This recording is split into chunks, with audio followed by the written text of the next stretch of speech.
U.S. officials are admitting that they have used depleted uranium inside of Iraq and Syria after previously having said that they would never use the weapons ever again. Now, this came as part of a revelation about two high-profile raids against ISIS positions in 2015. They were a convoy of trucks passing through, which was part of the infrastructure that ISIS used to collect money.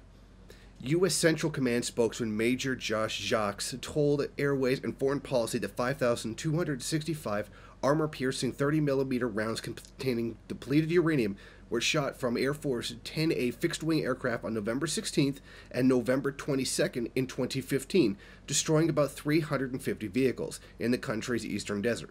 Earlier in the campaign, both coalition and U.S. officials said the ammunition would not be used in any anti-Islamic State operations. In March 2015, the coalition spokesman John Moore said, U.S. and coalition aircraft have not been and will not be using depleted uranium munitions in Iraq or Syria during Operation Inherent Resolve. Now, this very clearly shows that the U.S. military lied. They certainly did use them after claiming that they had not used them, on top of previously saying that they would never use them again. Now, what is not entirely clear is if these depleted uranium rounds were used in populated areas. The U.S. raids were part of Tidal Wave 2, an operation aimed at crippling infrastructure that the Islamic State relied on to sell millions of dollars worth of oil. The Pentagon said on November 16th, attacks happened early in the morning near the Al-Bakmal, a city near the governorate of Deir ez-Zor near the border with Iraq, and destroying 116 tanker trucks. Now, this is the first confirmed case of the use of depleted uranium rounds by the United States since 2003 when they were used in Fallujah, and that caused a great deal of political uproar years later when its effects were made known.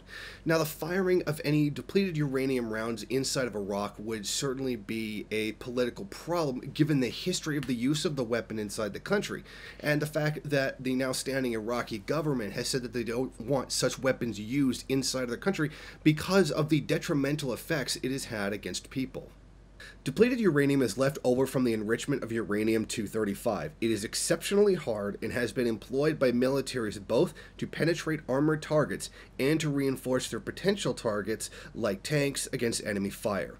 Though less radioactive than the original uranium, depleted uranium is toxic and considered by the U.S. Environmental Protection Agency to be a radiation health hazard when inside the body.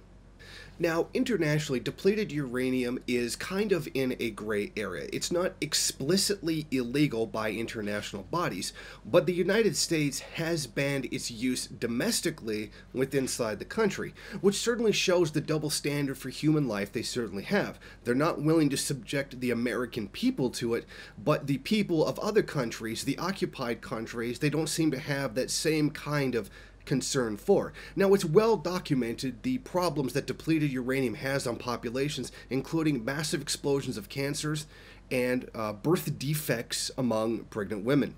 Now, once again, this is essentially a war crime. It's not legally a war crime under the law because there's no actual banning of the weapon.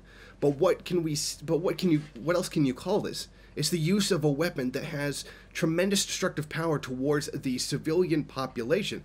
Now, it's not known yet whether this is going to have any severe ramifications. It did take quite a few years for the effects of depleted uranium to show up inside of the Iraqi city of Fallujah, where it was used to attack militants that had been occupying the city. So once again, we see something very inherently destructive towards civilian life to clean up a mess that the United States themselves actually caused. It was the U.S. who essentially created ISIS to attack countries that it wanted to be attacked. This was their proxy force that they had intended to use. However, the power of the Islamic State got away from the U.S. and has now become a problem for them as much as it's been a force to destabilize the countries that they are essentially at war with. And once again, when the U.S. goes in to clean up its own mess, it finds a way to actually make things worse for the people inside of the region. Under no circumstances can we ever consider imperialism to be a good thing for the people. It is nothing more than the subjugation and domination of entire swaths of population and countries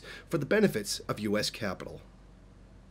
Thank you for watching. If you like this program, then please head over to my Patreon page and set up a monthly donation. It's your donations that keep this program running. Also, if you would like, please rate, comment, subscribe, and share in various social media.